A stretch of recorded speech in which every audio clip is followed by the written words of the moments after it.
Dad and I shot off a rocket in the park. Today, my new son and I failed to shoot off a rocket. The rocket launched into the air. And then crashed into the pond. I'll never forget that day. I'll never forget that day, even if I tried. You don't have to be perfect to be a perfect parent. Thousands of kids in foster care will take you just as you are. For more information on how you can adopt, visit adoptuskids.org. A public service announcement from the U.S. Department of Health and Human Services, Adopt U.S. Kids, and the Ad Council. And now, Sports Radio 92.9 The Game, Haviland Express Loop Sports Flash. For specials and more, go to HavilandSportsFlash.com. I'm Justin Baker. We begin on the diamond, where the Atlanta Braves were looking good for the first 8 innings on Friday night. Ender Inciarte drove in the first run of the game with a sacrifice fly. Then Dansby Swanson added another with a solo home run in the 5th frame.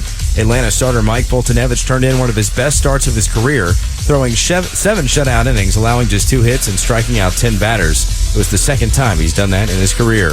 But the Reds catcher Devin Mesoraco stepped up to the plate in the bottom of the 10th inning after Cincinnati had tied the game with 2 runs in the 9th. Mesoraco did this. Fly ball belted. Matt Kemp will turn. That ball is gone. It's another walk-off home run against the Braves for Devin Mesoraco. Chip Carey on the call for Fox Sports South. The Braves fall to 2-5 in their current road trip. In soccer, Atlanta United back on the road this weekend. They'll face Vancouver on Saturday night. The five-stripe striker Joseph Martinez traveled with the team, and he could return into the lineup after being out an extended period of time with a quad injury. Finally, in hockey, it's the Stanley Cup Finals tomorrow night. Game 3 as the Nashville Predators will host their first ever Stanley Cup Finals game when they hit the ice tomorrow night. Nashville trails Pittsburgh 2-0 in the best-of-7 series, in desperate need of a win when the puck drops at 8. With updates every 20 minutes, I'm Justin Baker from the Kia Studios on your home of Saturday's Atlanta United match against Vancouver. Kick at 5:30, Sports Radio 92.9 The Game. Atlanta Sports Radio 92.9 The Game. Sports Radio 92.9 The Game. June 22nd is the NBA Draft, and with the stakes raised, there's a lot of questions for our Hawks. I think it does start with our own guys. Starts with Paul Millsap and Tim Hardaway Jr. Join us for some answers, live from the College Football Hall of Fame from 7 to 11 p.m. for the NBA Draft. You know, I think in basketball, it's a little more common to go best player. The Atlanta Hawks play here. Sports Radio 92.9 The Game. Livingston will dribble it out. The applause will commence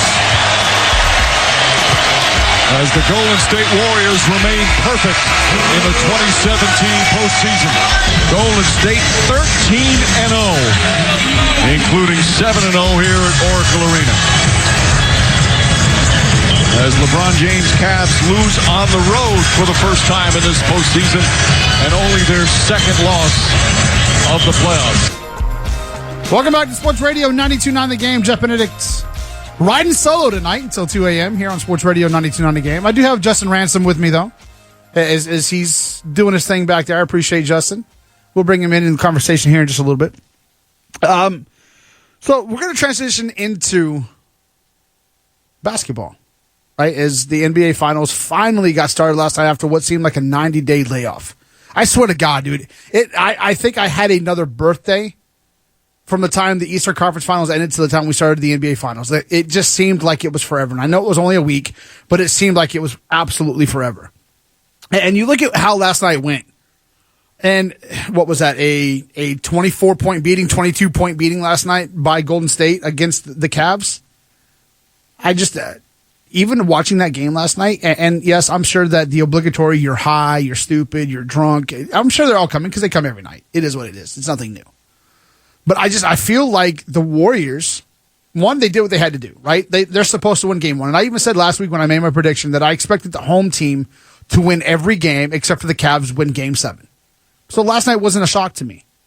But I still feel like the Warriors need to be worried, and here's why.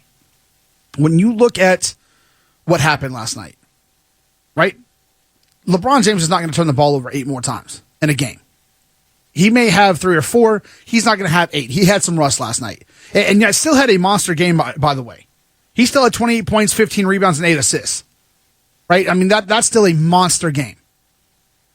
We all know, we've all seen LeBron now the last 4 years. He's going to keep that up in the finals. right? His last back-to-back finals have been monstrous. And so I don't think anybody, you can question a lot of things about LeBron, but you can't question whether or not he's going to be able to keep that up because we all know he is. We've seen it. We've watched it. We've witnessed it. But here's what I question. You look at Kevin Durant, dropped 38 last night. You look at Steph Curry, he dropped 28 last night. Can they keep that up? Right? That's almost 20 points higher than their season average. They both average 25 points a game. Can they keep that up? You're talking 16 more points than their average. I don't know that they can. If those guys shoot their average, and even if Klay Thompson, who, by the way, this was not the first bad night he's now had 13 straight really bad games. Klay Thompson has not had it in the playoffs, so I don't want to play if Klay Thompson ever turns it around, because, now you've got 13 straight games in the playoffs where he has not been able to do that. But you look at Kevin Love. Kevin Love's playoffs, one of the best he's playing the best basketball of his career. He's not going to have another bad night. The Kardashian curse aside, I expect Thompson to have a much better game too. The Cavs out-rebounded the Warriors last night. The Cavs shot damn near as well as they did. Basically 35% from three for both teams.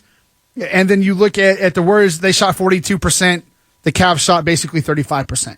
But you take those 20, you take away the 20 turnovers, that's 21 points. Right? And then go back to the third quarter. Who remembers how that third quarter started? The Cavs couldn't make a layup to save their life. They weren't missing just jump shots. They were missing layups. That's not going to happen often either. But I go back, and here's why, to me, the Warriors need to be worried. Because unless Kevin Durant and Steph Curry can keep up this scoring spree, it's not going to go down well for them. I mean, hell, last night, how many 360 degree layups did we watch Zaza Pachulia hit? How many times is he going to do that? And look, they were hitting on all cylinders last night. That was great. I get it. But I don't think that Kevin Durant and I don't think that Steph Curry can keep up the scoring spree that they're on. 404-741-0929, Solomon Brothers Diamond text line. See, here they come. From the 678 says, keep dreaming. Okay, we'll see. It's a 7-game series. I don't care what happened last night. It's a 7-game series. From the 678 says, Thompson did really well on defense, though. You got to remember. Yeah, but he's got to be more productive. And here's the other part to this. I look at Thompson. I look at J.R. Smith. And I also look at Kyle Korver. They played 70 minutes last night combined, went 1 for 10 from the field for 3 points and 8 rebounds. I don't know that's going to happen again either. I mean, we'll see. J.R. Smith is probably as streaky of a player as we've seen in NBA history. When he's on, he's dead on. When he's off, he's horrible. Horrible. Let's see. You're crazy to say if they can keep it up. Golden State also missed 10 layups last night. Klay has been cold, but Draymond will not be cold. I don't know what game you're watching, but there wasn't a whole lot of shots last night in the second half that Golden State missed. Regardless, it doesn't matter what the argument is. Last year they came back from a 3-1 deficit and won. So, I mean, we know they can do it if they get down. One game's not going to define the series. They'll go back home down 2-0. I absolutely expect that. And I've said that. The home team will win every game except for Game 7. This is going to be a battle, despite what you saw last night. Right? Despite the turnovers last night, they were only down 8 at halftime. And then they came out in the third quarter and couldn't hit layups. Meanwhile, Steph Curry couldn't miss in that third quarter. So spare me with the whole, they were missing layups too, because they weren't. From the 304 says, you're right, it's about sustainability. And yeah, it absolutely is about sustainability. Can Kevin Durant and Steph Curry keep up scoring higher than their averages this year? And I love the fact that people go, well, Draymond Green is going to be on. Where's Draymond going to, who's Draymond going to get his shots from? Who's he going to take those from? Who's he going to take those from? Is Kevin Durant going to give up those shots? Is Steph Curry going to give up those shots? Is Klay Thompson, despite how bad he's been, going to give up those shots? No. So stop with the whole Draymond Green's going to come out and have a Game 7 and Game 2, 3, 4, and 5. It's not going to happen. By the way, I went back and I watched Game 7 last year. Draymond was unbelievable. That dude was unbelievable in Game 7. And I was actually kind of shocked that he came out this week and said he doesn't regret. Like he said that, what was it, yesterday or the day before, in an interview, maybe earlier this week, he came out and said that He cost his team the championship last year, but he had no regrets. I mean, if I admitted that I cost my team a championship, I would have regrets. I would. 447410929. Let's go out to Kurt and Roswell. Kurt, you're on 929 again. Hey, how you doing, man? Good, what you got, brother? Hey, I just want to talk about with Golden State. Like, I just think that they're going from a position of like each person each night is going to go off. So I mean, Durant doesn't have to score 38 points every single night. I mean, there are going to be times when Klay Thompson has an opportunity to drop some buckets too. Don't you agree? No, I mean, I absolutely get that, Kurt. I absolutely get that, and thank you for the call. But again, this is 13 straight nights now, or 13 straight playoff games where Klay Thompson has been a non-factor. Like, if this was an anomaly, if Klay had a fantastic playoff series or a fantastic 2017 playoffs, I would absolutely agree. Absolutely agree. But he hasn't. I mean, Klay Thompson has not had a good 2017 playoff at all. And it's not even like he's had ebbs and flows. He's just been awful all 14 games, or all 13 games now, I should say. From the 404 says, so LeBron can continue doing it. K-Love will pull 21 rebounds down again, and Steph and JD can't.